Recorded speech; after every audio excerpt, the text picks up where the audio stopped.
Hi guys, this is Wendy Day from RapCoalition. Thanks for tuning into my live stream. I'm so happy that you're here.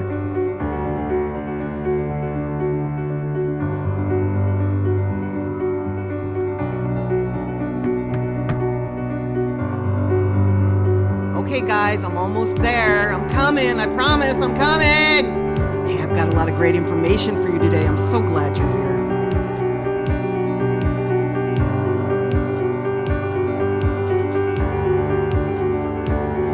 Okay guys, there's a counter there. I'm trying to beat that counter. As soon as it gets down to 0, I'll be there. Right now, I'm filling up my cup with unsweet tea and extra lemon.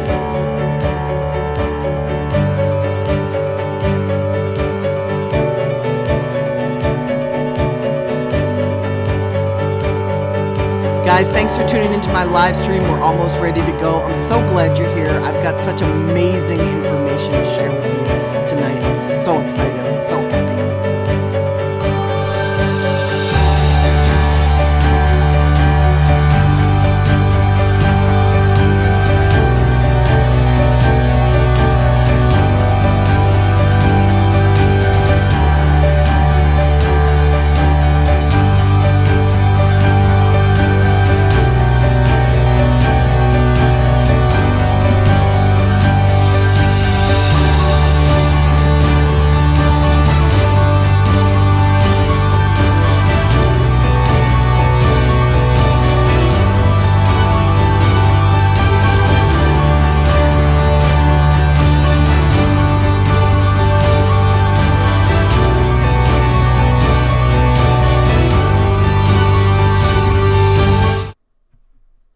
Guys, can you hear me tonight?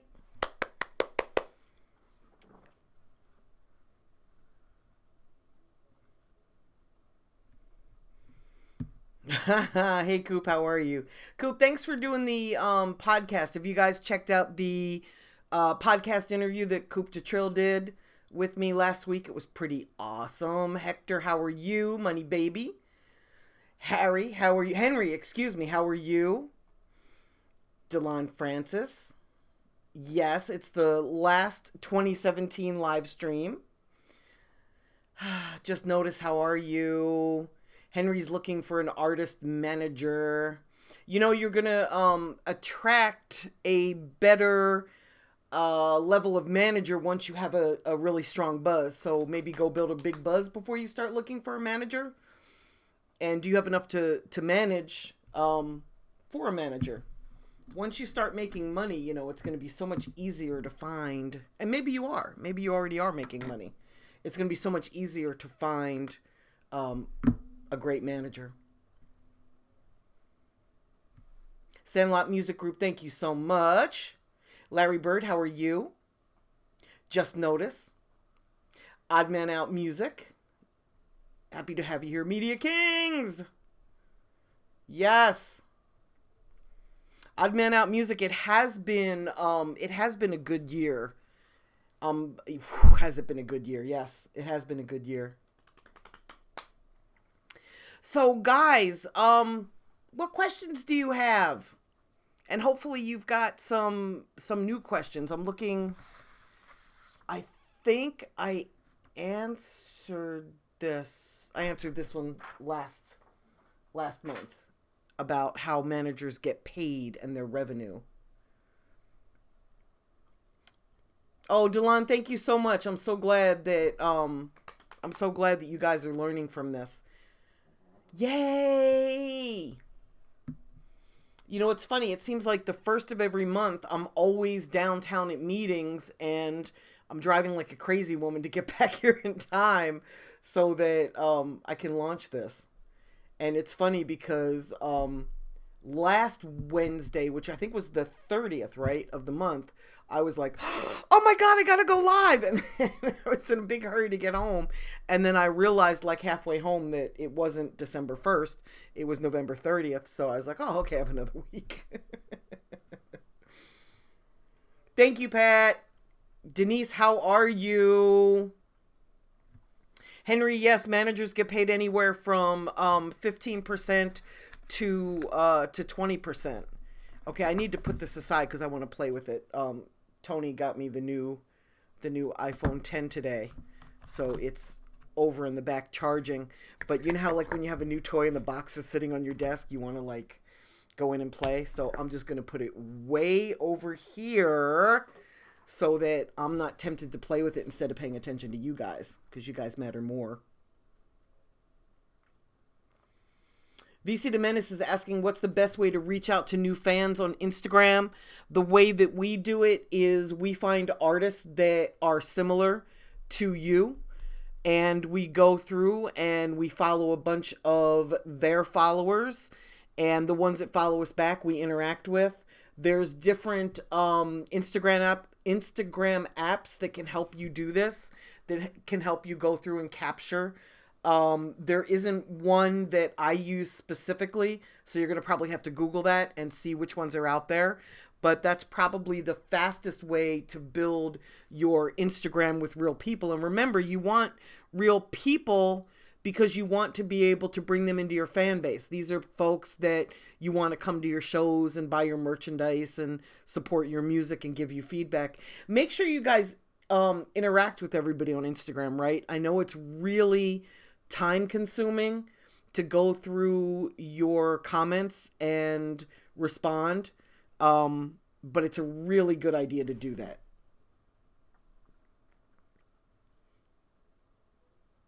You guys should post your thank you, Coop. You guys should post your Instagram handles in the feed, and you should all follow each other because you've got me in common, right? So you might as well follow each other and help each other and interact with each other during the month when we're not here answering questions and talking with each other, right?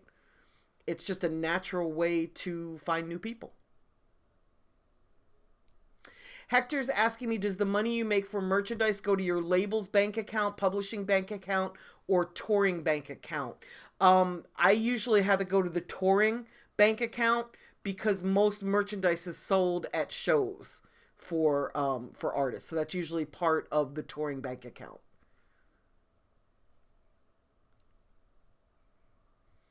Happy holidays, Ronnie Lee. And thank you for all the cool ass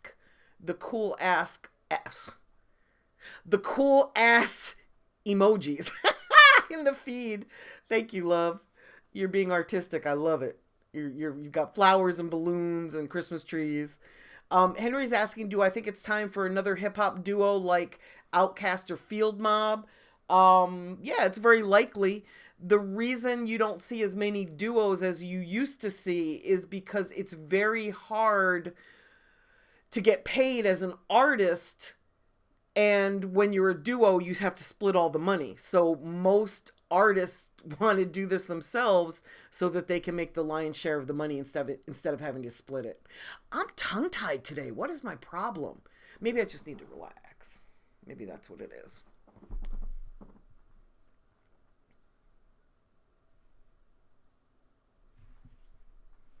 Delon is asking, in this day and age, would you recommend signing to a social media agency other than a traditional record label? You know what? It's Dion, not Delon. I'm sorry, honey. I need to have my eyes checked. It depends on what your goal is. If your goal is to be an artist, I don't see the value of signing to a social media agency, but I do see the value of hiring a social media team to help you boost your social media. For me, I'm not really great at building my own social media. So if I were starting another business, or if I were an artist, I would hire somebody to help me do that. I hire people to help my clients do that because it's not something that I'm super great at. I'm not patient enough to really help my artists grow their social media. So that's something that Tony does on our side because he is patient enough and he's willing to be on his phone 24/7. Like if you guys have ever seen Tony out there in the real world, he's like this, like constantly. Like we have dinner together and it looks like this, and I'm not kidding. He's just always on his phone, and I'm not willing to do that. I want to have Wendy time. I want to be able to talk to my clients. I want to do more than just interact with people on social media.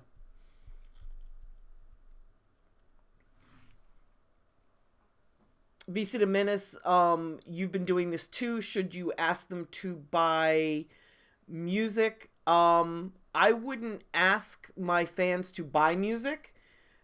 I might ask them to put me in their playlists so that when their friends are listening to music, they discover me. I don't think I would ever walk up to somebody and say, hey, buy my music. But I'm not a promotion-y type of person. Like, as you guys see here, I don't really hawk my shit. Like, I don't try to sell my books. I don't try to sell the list that I have. I'm really kind of laid back. I figure that people will discover on their own what I have, and if it makes sense for them, they'll do it. Should you ask somebody to buy your music? You might ask them what they think about it, and then that's going to trigger them to listen to it at least and give you feedback. I guess you do what's best for you. Henry's learning in class about artist management, searching our target audience and demographics. How important is that for new artists? Artist management, I don't believe is important for brand new artists, because brand new artists don't yet have the value and the leverage to attract a really strong manager. They only have the ability to track somebody that's kind of new to the game, and I don't know that you need to do that, right? So, hey Miracle, welcome back. So I can't really speak to the importance of management because I don't find it super important for brand new artists. I think you can manage yourself until you can't do it anymore. Then you need a manager. But searching your target audience and demographics is hugely important. You want to make sure that you're reaching the people that are potential fans of your music, right? Like if you're making street music, you shouldn't be targeting 60-year-old white ladies that live in retirement communities. That's not your market, right? So it's very important to know who your target audience is and to reach them. Young Yoda, I have a friend that's a producer and got a call from a mag collective and saying that they work with Rich Gang and come to Canada to come sit on sessions, but it's $15,000 a year. Don't know about that. Do the research, I guess. Briggs Crawford. Thank you, Denise. What a huge compliment. Denise says that she's the mother of a rapper and she's gained a lot of knowledge from me. You know, it's really cool. And I give Denise like mad props. And as a disclaimer, she's become my friend. She started out as a rapper's mom, but now she's my friend Denise, right? But I think it's really cool. Like the thing that first attracted, and Denise, I hope I don't embarrass you here. I'm gonna embarrass you a little bit. The thing that really caught my attention about Denise is that she's the mother of a rapper and she's supportive of him being a rapper. She didn't reach out to me like, oh, my son's a rapper, would you talk him out of it? She's like, oh, my son's a rapper and I really want to see him succeed, and I've already like taken a second mortgage on my house and I've lost a little bit of money. Sorry to embarrass you. I've lost a little bit of money in this industry and I don't want to lose more, and I want to help my son. And I thought that was really cool because so many parents, like including mine, when I first started working in the music business, so many parents are like, no, get a real job. Like music isn't a job. Like go get a job. You know, we don't want to see you as a rapper. Rapping is negative or, you know, whatever. So that really attracted me to her. I thought it was really cool. And then I got to know her as a person, and she didn't come to me asking me for, you know, help me with my son, help me do this, help me do that. She came to me bringing me articles, and I'm a data geek. So she would see statistics out there about, you know, the music industry, and she would email them to me and say, hey, have you seen this? Hey, Nielsen just put out this study on diversity in urban music. Have you seen it? And it's like she wasn't just trying to get information from me. She wanted to interact with me. She wanted to bring me value as well as get value. And that's a really intelligent way to approach people. And Denise, I hope I didn't embarrass you by saying all that. But we've become friends, through this. I love her dearly. Just Notice says it can work. Guys like Little Pump and Little Perp came into the game together. Yeah, wasn't there another guy, Rojas, that came in with Pump as well? There's a bunch of people that came into the relationship. Pat's asking me, what was your relationship with Cash Money Records? I'm going to let you Google Wendy Day and Cash Money Records, and you can actually see for yourself.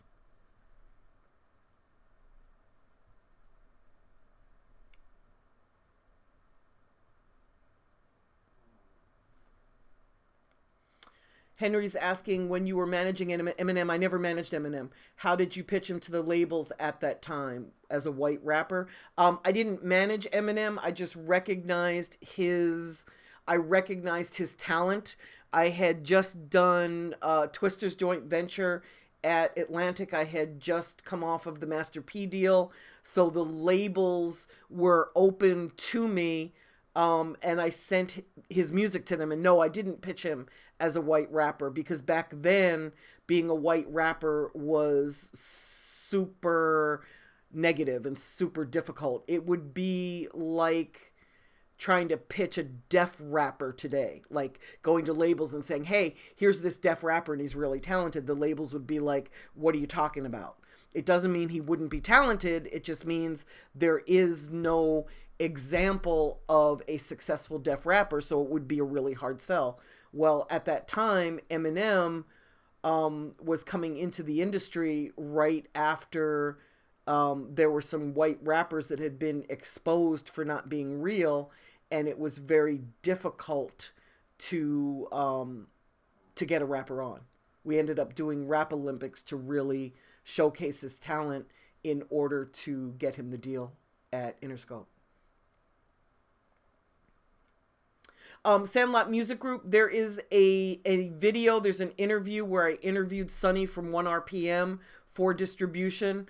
I'm going to let you watch that so that you can see what they offer, because I don't me answering questions into a sales pitch for one company over another company. I think that would be kind of foul. But I did interview Sunny from 1RPM. If you search back a couple months in my videos, or if you go to rapjewels.com, all of my videos are archived there, and just search 1RPM and you'll find it. And you can watch that video and you'll hear it from the horse's mouth. He'll tell you exactly what the advantages of them are. Corey Grimes said, I saw a video on YouTube saying that if you're with BMI, they will collect your publishing royalties, even if you're not a publisher with them. If that's the case, why would I need to sign up? Not sure that's accurate, Corey. BMI and ASCAP are performance royalty collection agencies. And I do know they collect money for all artists. And if you're a member, they will pay you. But if you're not a member, you're not going to get a check from them. So the reason you would need to sign up would be to get a check. Now, you don't sign up with all of the PROs. You sign up with like one of the three. So either ASCAP, BMI, or CSEC. Somebody was telling me the other day there's a fourth one. I'm not familiar with them, so I don't want to talk about something I don't know. But as you do the research and you find out there's a fourth one, that may very well be the case. Young Yoda said, nothing, email from personal email saying they like the beats on SoundCloud. I don't trust emails from people that tell me that they like the music and then there is a cost involved. If a label wants to work with you or sign you, they will fly you to their offices, usually in New York or Atlanta or Los Angeles, but you don't have to put music up. Yes, Yoda, I see that it's Rich Gang Management. I can't speak on that. It doesn't sound right to me. Talon Bryant's asking what an LLC is. It's a type of corporation where the income passes through your personal income so that you pay a little bit less tax than if it's a corporation, like an INC. Supreme General is thanking me for my book. He says it's fantastic. Thank you so much. I appreciate it. Just Notice is saying, as a producer, how do I get music to movies, commercials, and TV shows? You either build relationships with the music supervisors, or you find someone that does that for a living and ask them to pitch your music to them. Don't give up your publishing. Some of the people that pitch music want to take a percent of your publishing. If that's the case, move on to somebody who does not. Also, I have some lists. Oh, this is going against what I just said about commercials. I have lists at rap-resources.com of music supervisors, the people that buy music for video games, a bunch of other folks. If you go to rap-resources.com, you can see what's there. That wasn't a commercial. I mean, it sounded like one, but it wasn't. I didn't mean it to be. Yes, Odd Man Out is saying if you don't sign up at BMI, you can't collect the publishing royalties. You guys understand that BMI is a performance rights organization, and they pay one kind of royalty. They pay performance royalties, okay? And yes, it is a kind of publishing, but there's a myriad of publishing royalties. So if you guys would just do a little bit of research, Donald Passman's book, Everything You Need to Know About the Music Business, it might be all you need to know about the music business. Anyway, it's by Donald Passman. His book explains publishing beautifully. And 3 Stunna Bands, does street promotion work? It absolutely does. That's how I build 100% of the clients that I work with, is through street promotion and promotions online. How do you start managing yourself? You are managing yourself. You're doing the work. A manager sits down with you, plans a strategy on how to market and promote you. They help you plan how you're going to get from point A to point B in terms of achieving goals in your career. When you don't have a manager, you do that yourself. You figure out, how am I going to get from here to here? And you manage yourself. Once you've got a little bit of momentum, and you have a buzz and you've got a fan base, you're going to be able to attract a manager that already has clout in the music industry, and they can just step in and apply their connections and their relationships and their experience to what you're already doing and get you to the next level. But until you're at a certain level, there's no one that has connections that's going to really want to do that, because there's too many artists out here today that already have some movement. So you can jump on a moving train and help them get to the next level, or you can start from scratch and help somebody get to the next level. It's a little bit harder to find somebody who wants to help you start from scratch.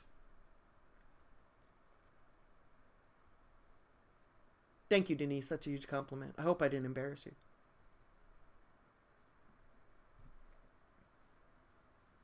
Devontae Taylor's asking if I'm the writer of the lyrics on a beat that I've purchased. To copyright it properly, should I submit as a performing arts or sound recording? A sound recording, because you're on the song.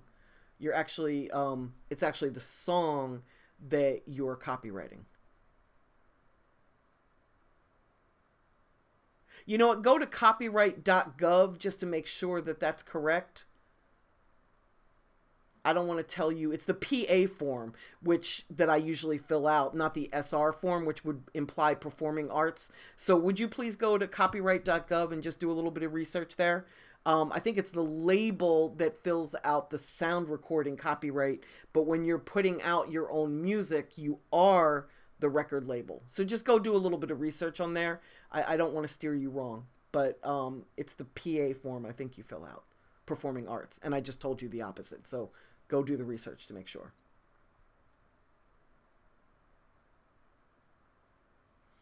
No, son of bands, I think it's a scam. I think any time that you interact with somebody and they want you to pay money to them to do something, that's a service. It's not an opportunity. So just make sure that they're real, right? Mike Woods, how are you? Coop de Trill is asking, where are some places or sites early adopters exist? Like, where can you send your music to people who appreciate new music? The number one place that people discover music is YouTube. So you're going to want to make sure that all of your new music is on YouTube. The second place is streaming. So you want to be on all the streaming sites like Spotify, Apple Music, Amazon, Google Play. Other than that, you're going to need to go in and find your market and see where your market discovers music. You know, some of them go to open mics to discover music in their area. So you'd want to have your music at the open mics. Sometimes you can reach people by hitting a college campus. And if you walk up to them and interact with them and then hand them a download card so that they can find you online, some will go and check out your music. Or you can just build a buzz and people will share music with their friends when they really like something. Get on as many playlists as possible. Playlists are a great place to be discovered. And you don't have to be on the biggest playlist. Like, you don't have to be on Rap Caviar to be successful. But people who appreciate new music are everywhere. The mixtape sites attract a lot of people that like new music, like Spinrilla, mymixtapes.com, DatPiff, Live Mixtapes. There's a lot of people that love new music on those sites. Todd's asking, how do I go about paying for a one-on-one video chat with you or Tony? I still read your Kindle book that I bought years ago. I have a book by Passman. It's All You Need to Know. All You Need to Know. Thank you. The book is All You Need to Know About the Music Industry by Donald Passman, and he covers publishing beautifully. Like, that's where I learned about publishing. And publishing's not easy, guys. Like, if you struggle with understanding it, don't feel stupid, because you're not stupid. It took me like 5 years to really understand all of the ins and outs in publishing, and I still don't know it so well that I can sit here and teach you about publishing. Like, if you notice, there is no video really on publishing. I interview somebody about publishing because it's a really difficult topic for me. Todd, to answer your question, if you go to askwendyday.com, there's a link there.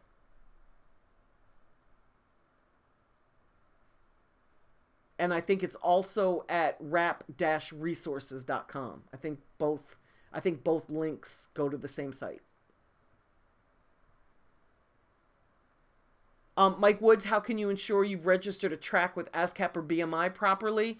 They will let you know. They will accept it once you've uploaded all the information. You will get a confirmation that it's accurate.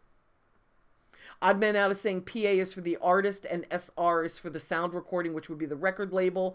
PA would be the writer, you, and the composer, which is the producer.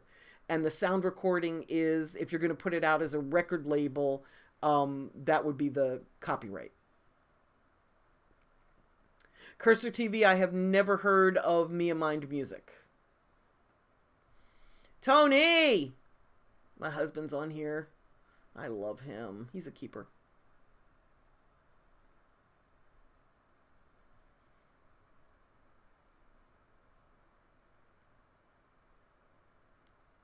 Yes, SR is for the sound recording, the record label.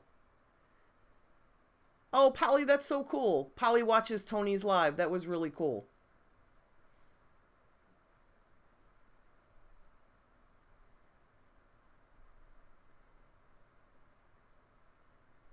You guys, Tony does Facebook Lives, as you've heard me discuss many, many, many times.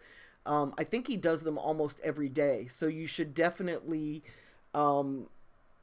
make sure that you're attached to his feed. Make sure that you're watching him so that when he goes live, you get a notification.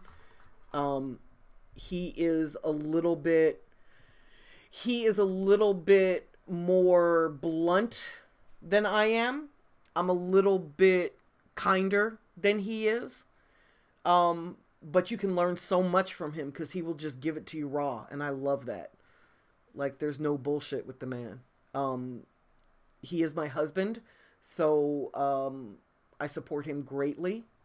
But I probably would tell you if his shit sucked. I would probably tell you, hey, he's my husband, but his shit sucks. But it's really pretty amazing. Mike Wood says it's funny to watch Tony get annoyed with cars around him. Yeah, he does it. He does it when he's driving, most of the time. He also does it on our patio, which is kind of funny. I get to see it like from in the house, like I can hear him talking to you guys. It's really kind of cool. But I love that he does that. Like, so few people don't really give up information. You know, their MO in this industry is just to hit a lick and make as much money as they can. So I love that he does that. Mike Wood says he's legit. Check him out. Absolutely. Somebody just asked how Trouble's career is going, and I didn't mean to skip over it, but I did. Trouble is temporarily locked down. I think it's for like 30 days or so from something that happened in July of 2016. When you guys are building your career, for those of you who like to party and like to do things that are slightly illegal, remember that if you get caught, it will affect your career. And Trouble had to sit down for like 30 or 45 days or something. But he'll be back out at the top of the year.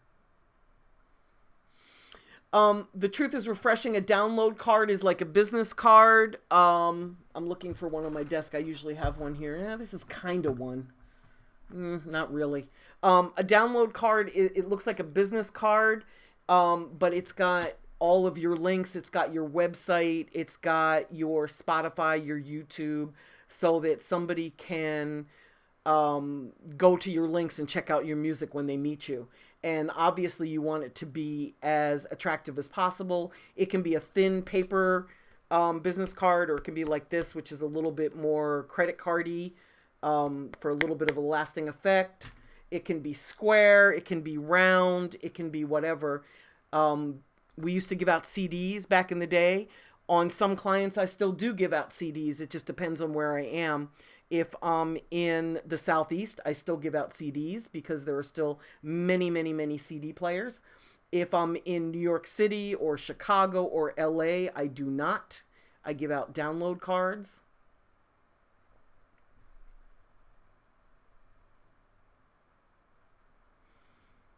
Excellent answer, Tony. Tony's telling Coop, try community.spotify.com for people who like new music and are looking for it and are willing to swap out promo for you. Great suggestion. Thank you, love.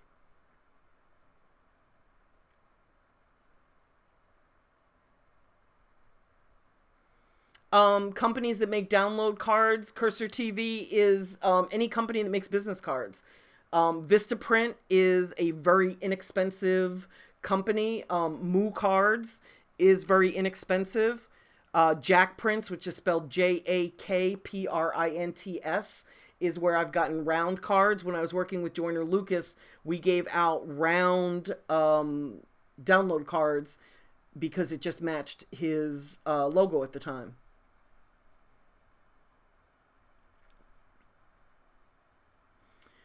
Sandlot Music is asking, does Empire do deals with fairly new artists, or do you need a really good buzz first? You need a pretty good buzz. I mean, any distributor is going to be happy to collect money for you if there's money to collect.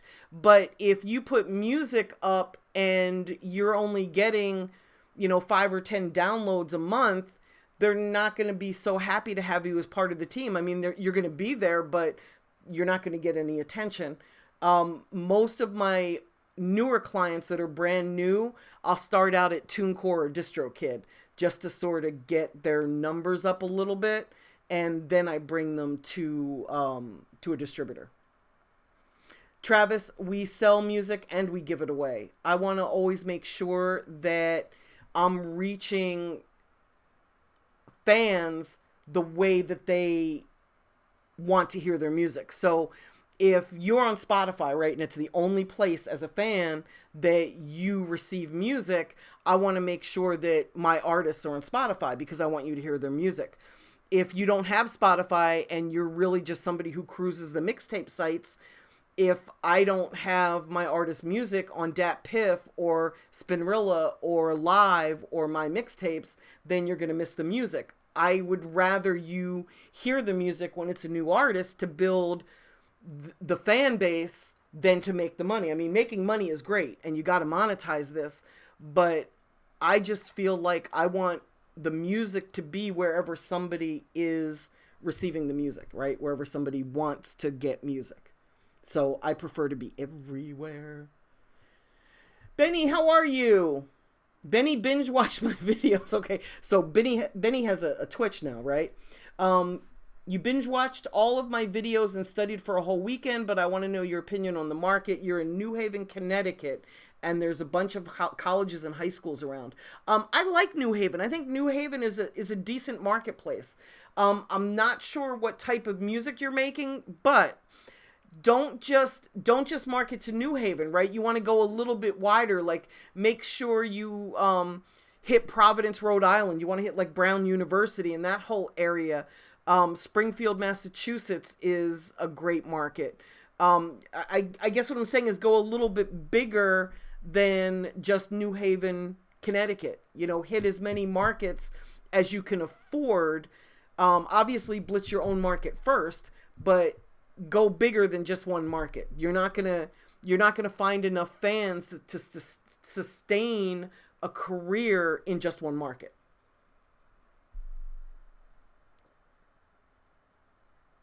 Odd Man Out is asking when we'll be in Chicago. Tony and I were just in Chicago a couple weeks ago for a client, but we were there for, I think, 12 hours. We flew in the afternoon and we were out first thing the next morning. I know I don't have any plans to be in Chicago. My schedule's pretty set between now and March, and I'm not scheduled to be in Chicago anytime before then, so it might be a minute. Cursor's asking, is Selecto Hit still distributing CDs? I believe that they are. I don't utilize a CD distributor. I give CDs away for free and try to drive people to the download sites to monetize and the streaming platforms to monetize and YouTube to monetize. So I don't know if they are or not, but I believe they still exist. They had a very large Latin music following, Selecto Hits client base, and I believe people still give away a lot of CDs in the Latin music community. So Dion is asking the age-old question, is it better to be signed or is it better to be independent? And I got to tell you, I'm really biased with this, you know, so I'm going to answer your question, but I'm going to tell you to seek out more answers than just me, because for me, independence is great, but I know how to do this, so it's easy for me to say that. You know, if you don't know what you're doing, sometimes you have to sign to a label because they have the money and they have the know-how and you don't. So is it better to be independent and not have any money and no career and just bumbling around and nobody's hearing your music, or sign to a label? See, for me, independence is great because I think it's easier to find an investor than it is to find a record deal. And once you find an investor, you can hire folks, you know, people out there like me that are consultants, and Tony, you can hire people to help you put your music out and become successful.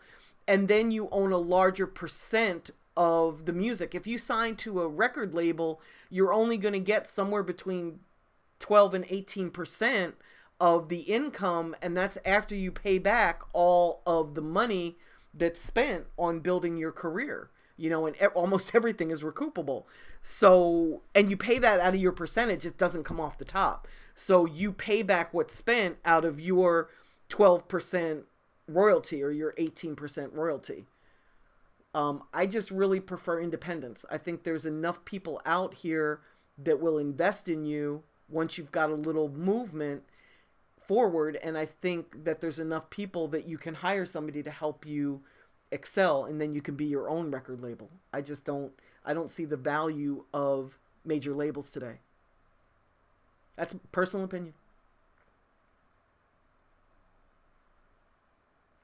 Mike Woods is asking me, he's trying to be part of every music video he hears about. Do you think it's good to be part of other artists' videos, even if their art is different from yours? I don't know of anybody who's ever been discovered from being in somebody else's video, so I'd have to say no. I think that it's great for exposure, like it's getting you fame, or at least you feel like you're getting fame. But it's not like somebody's watching a video and going, oh, who's that guy? Let me go listen to his music. Because they won't even know that you're an artist, right? I think the best way to promote yourself is to market and promote your own music and make your own videos.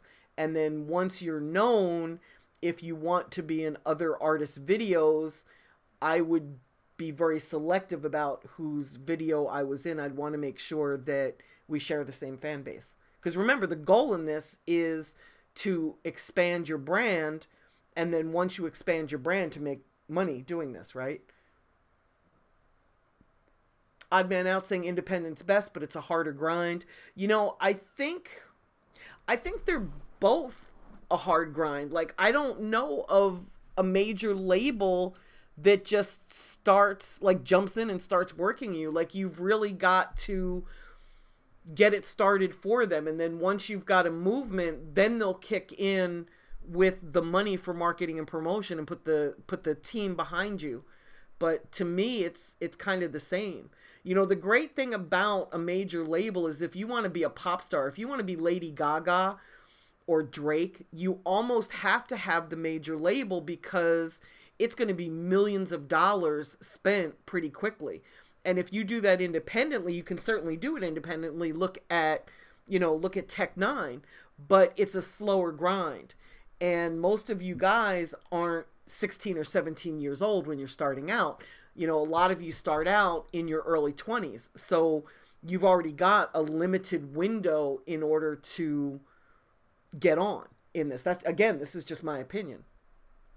But if you want to be a superstar and you want to get on quickly, you might need to sign to a major label. But you're going to have to be better than everybody out there, and you're going to have some sort of a buzz in order to get signed.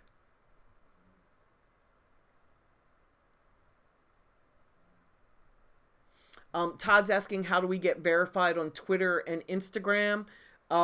Very often your distributor can help you do that. I know with Twitter, there's an actual form. So if you Google how to get verified on Twitter, the link will come up where you can go in and fill out the form. I don't know if the form works or not. I just know that it exists. With Instagram, they're a little bit more selective. I know there's a shit ton of people out here that offer their services. If you pay them X amount of dollars, they will get you verified. I don't know if that works or not. I really don't know if that works or not. Mike Woods is asking, even with the way the industry is moving, social media, internet-based, when it comes to trying to build your buzz, what importance percentage would you say internet versus street is now? I don't know that I can put it to a percentage, Mike Woods, because it's different for every artist. Like, Lil Pump started online and then moved into the streets. Ditto 6ix9ine, he started as an internet artist. Nestle started as an internet artist. Trouble started as a street artist. So I think you need both. I don't know that I can put a percentage on which is more important. I don't think I can answer that, but I do know that you need both. Desario, you're so welcome. Benny is a hip hop artist. The scene in New Haven is shitty. He said shoddy, but I'm assuming shitty. since other artists don't really get along, but I understand branching out through New England. Absolutely branch out through New England. Joyner Lucas really struggled. He's based in Massachusetts outside of Boston. And I know that he's been struggling since 2014 to build his base. And he just did everything and anything that he could do. And eventually people caught on to him, you know, on the streets and online.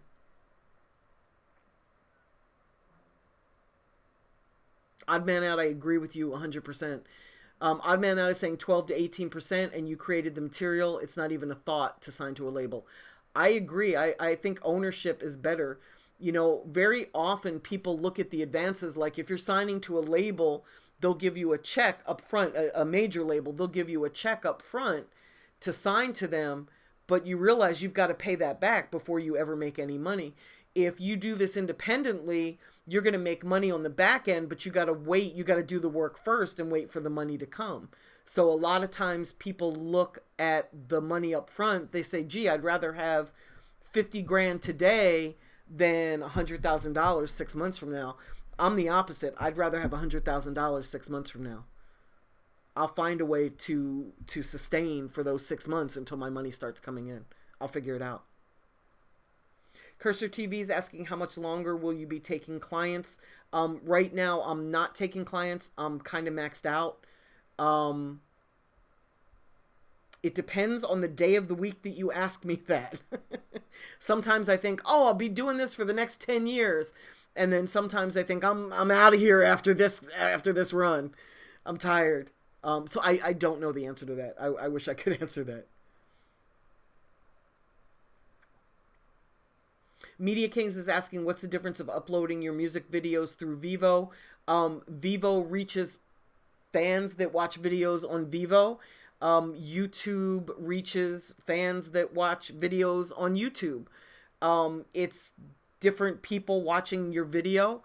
I think you should have both. There was a time where I was not a fan of Vivo. But I went to a conference in Nashville, and you guys may want to look into this. It's called musicbiz.org. It's in Nashville. It's sometime in May, I think, May or June. It wasn't a very expensive conference. I think I paid $250 to get in.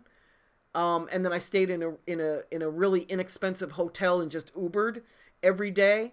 But I really learned a lot. Like, it was really a great conference in terms of learning stuff.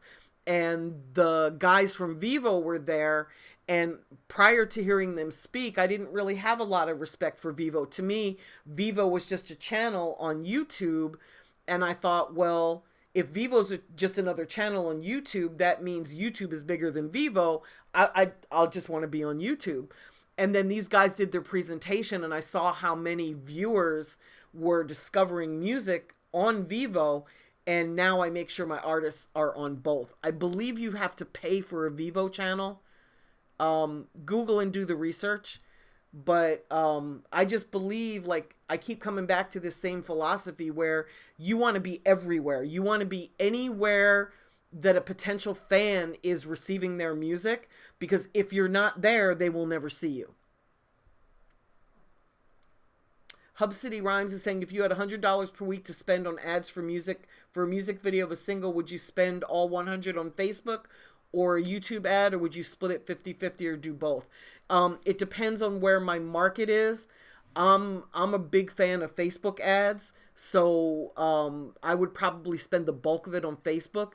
Tony probably has a different answer to this because he does this all day, every day.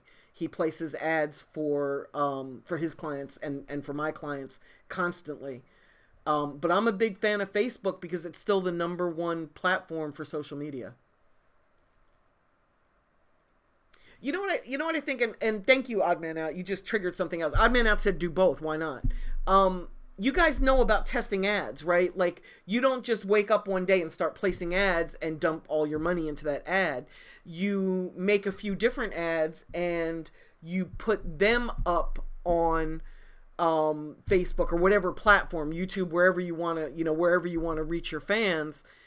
And you put a little bit of money behind each one and see which one is doing better. You know, it's called A/B testing.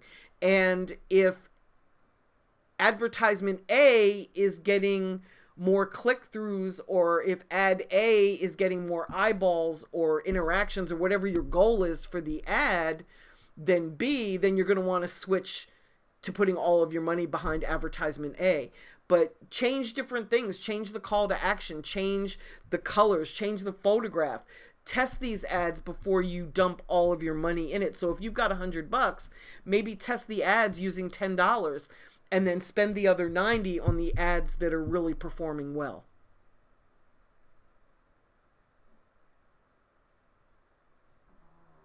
Thank you, Cursor TV. I'm not ready to retire yet. Well, that's not true. Some days I am. But right now, today's a good day.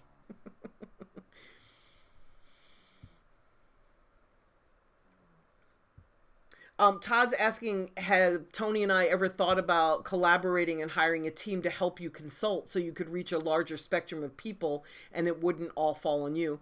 I've done that before, Todd. I actually set up an office in Buckhead. This is before I knew Tony. And then I had a staff so that I could bring more artists in. And what happened was the artists all wanted to work with me, and they were coming to the company because they wanted to work with me, but because there were more artists, I was spending less time with each artist, and it didn't work so well, not because they didn't have the success, but because they saw it like, oh, I want to work with Wendy Day, and they didn't feel like my team was giving them the attention that, say, I could have. And the reality is, of course, my team was, but it just didn't work very well. So that lasted about a year, and I went back to consulting individually. Also, very few people can afford to hire me. This is very expensive. The music industry is extremely costly, and very few people can afford to do this properly. So for me to incur the expense of having an entire staff devoted to this, what if there's 1 year where there's only one client? My overhead is going to be higher than the income we make from that client. Then on the flip side, there may be a year where there's 7 or 8 clients, and it's a banner year. But the service that I offer is extremely high end, and it's a little bit harder to find clients than somebody that works with artists to help them do, one part of their promotional campaign, and they get charged, $5,000 a month or $3,000 a month. That's not what I do. I build the entire career. So it's just a little bit harder for me to scale.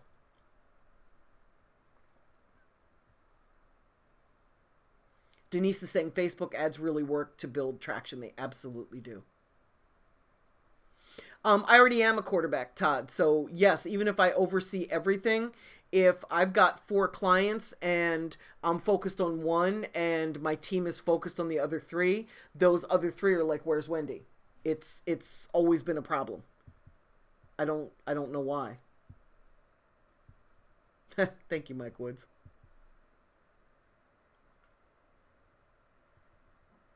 And I'm sure that Denise is going to post the SoundCloud for Briggs's music. Actually, I think she posted it earlier. Guys, scroll back up. Because I think she did post Briggs. Denise, if you're still there, would you post Briggs' SoundCloud page, please? Thank you, Todd. Thank you, Mike.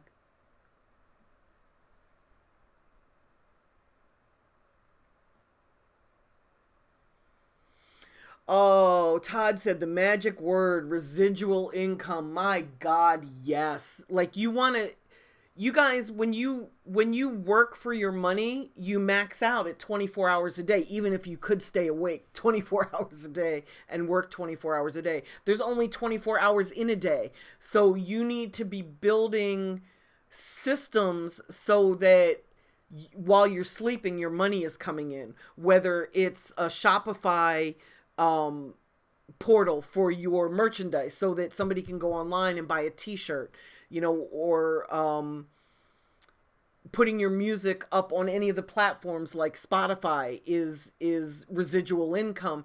It's you've already done the work and put your music there so that you can keep making money and you don't have to be there overseeing it in order to profit, right? So when you monetize, you got to make sure that you've got a plan in place so that your work, you do the work once, but the money just keeps coming in, right? Cursor TV is asking, will the Tupac estate release any new music? I don't know the answer to that. Cursor saw me on the Oxygen show. Cursor, I'm the only one that didn't cry on the show. I'm so proud of myself because it wasn't easy. Have you guys been watching the Who Killed Tupac show that's on A&E? I've been watching that. It's interesting. It's a little sensationalized, but it's interesting. Mike Woods, I do the same thing. Like, there are times where, I'll stay up like a day and a half, but I get sloppy after about hours 16, 17, 18, somewhere in there. I start to get a little cranky and I start to slow down a little bit. It's better for me to sleep in like 4-hour intervals and work in between. For the past, I'd say, decade of my life, I've been sleeping 8 hours a night, and that's really working well for me because I'm very well rested. I'm really sharp. I can go longer and harder during the day. But when I was coming up and I was building my companies, I would sleep only 4 hours. I agree, Mike. You need a plan. And without a plan, you're destined to fail. And I think that's one of the things, and you said it earlier too, that's one of the things that I think has attributed to my success is that I know what works and what doesn't work. So I put together a plan of all the stuff that I know is going to work for the type of music an artist has. And then I break it down into small steps, like step 1, step 2, step 3, step 4. And then we just go through and we nail it, and I'm right there in the trenches with the artist. So it forces the artist to do what they're supposed to do and to be productive. Cursor TV says, I don't watch TV, but I saw a video on YouTube and I was like, hey, that's Wendy. Awesome. I love it.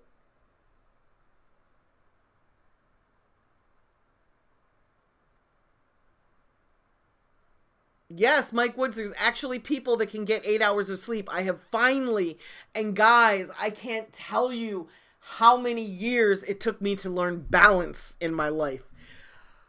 Jeez, it took forever. But yes, you can actually prioritize and learn time management skills, and you can delegate. This is the key. You can delegate to others things that you know that they can do for you. They may not be as good as you. They may not accomplish it as quickly or as thoroughly, but it's good enough. It doesn't have to be perfect, right?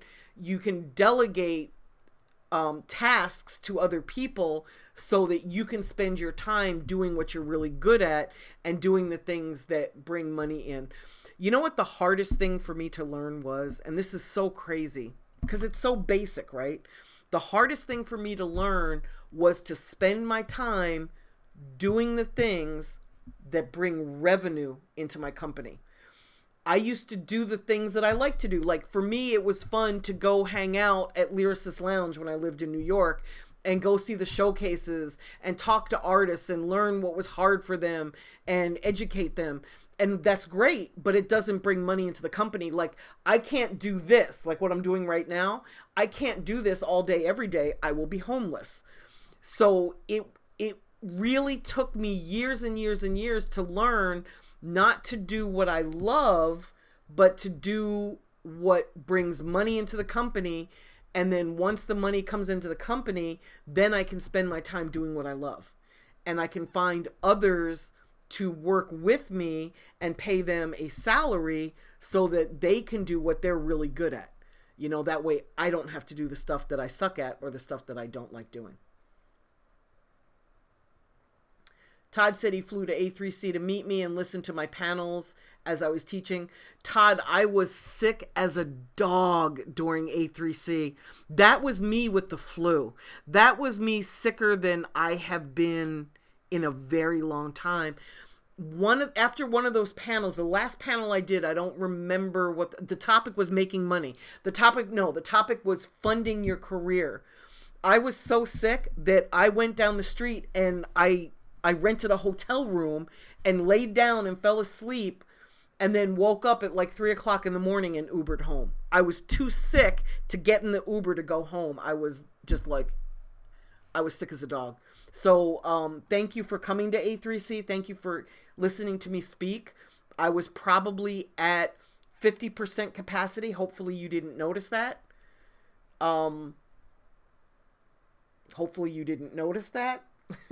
But man, I was sick as a dog. I was so sick that I remember how sick I was. Travis, the genres of music that I promote are rap and pop. That's what I'm good at. I don't really go outside of rap and pop. Tony just texted me. I thought he was telling me to mention something, but it's a group text with DJ Slim. DJ Slim!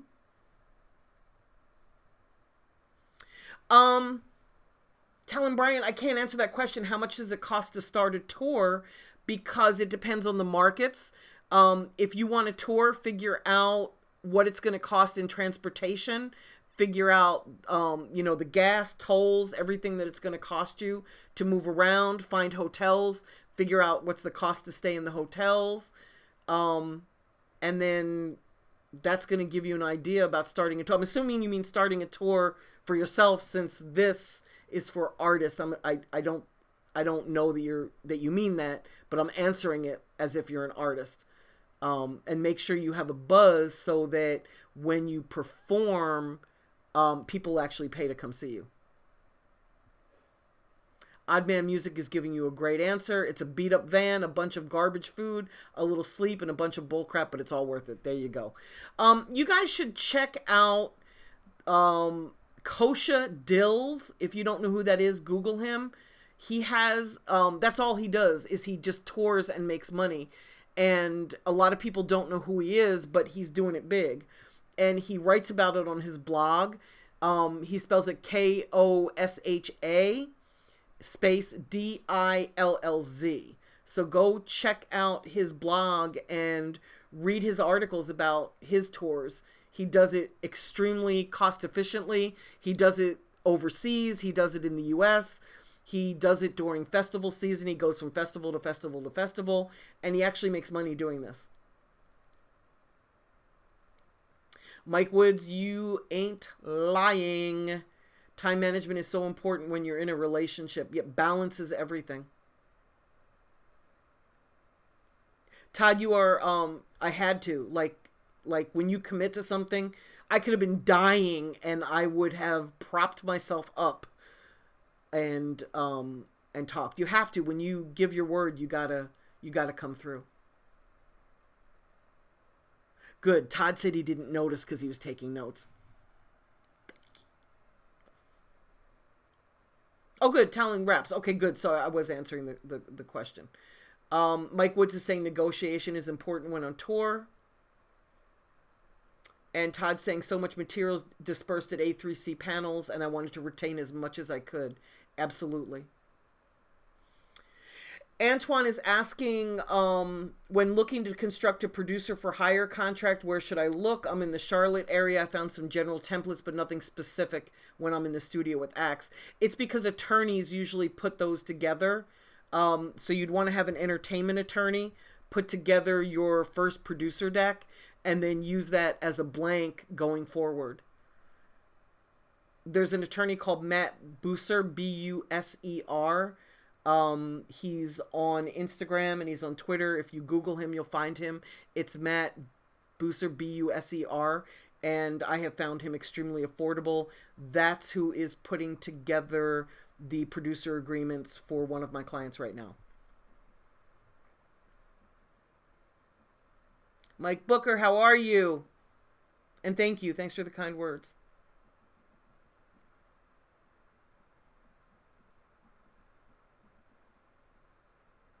Okay, Kosher Dills was, you know what? I did see Kosher Dills this year. When I was getting my badge, I was coming out of the area where you get your credentials, and he was coming in. So I did see him. I saw him this year and last year, both in the same place. I wondered if he just stayed there for a whole year and didn't move. Benny saying, should I put out a full project or push single after single? I do both. I drop songs and I put out full projects because I want to reach the people that are just looking for singles, and I want to reach the people that want full projects. Full projects are very important on like Dat Piff, Live Mixtape, My Mixtape, Spinrilla, and then of course the songs are important on the streaming platforms because people usually listen to playlists. Some people will listen to your whole album all the way through, but most people listen to music based on a mood. You know, music that you listen to when you're getting ready to go to the club, music that you listen to when you're studying, music that you listen to when you're working out. Most people group their songs based on a feeling.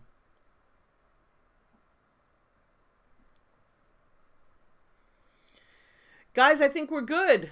We've made it to a little bit over an hour. I want to thank you for tuning in. Everybody have a great holiday. Get some rest, relax, rejuvenate. Put together some great ideas for 2018, and I'll be back in the new year, and let's take no prisoners. Thanks for tuning in. I appreciate you guys so much, and Happy New Year. Okay, bye.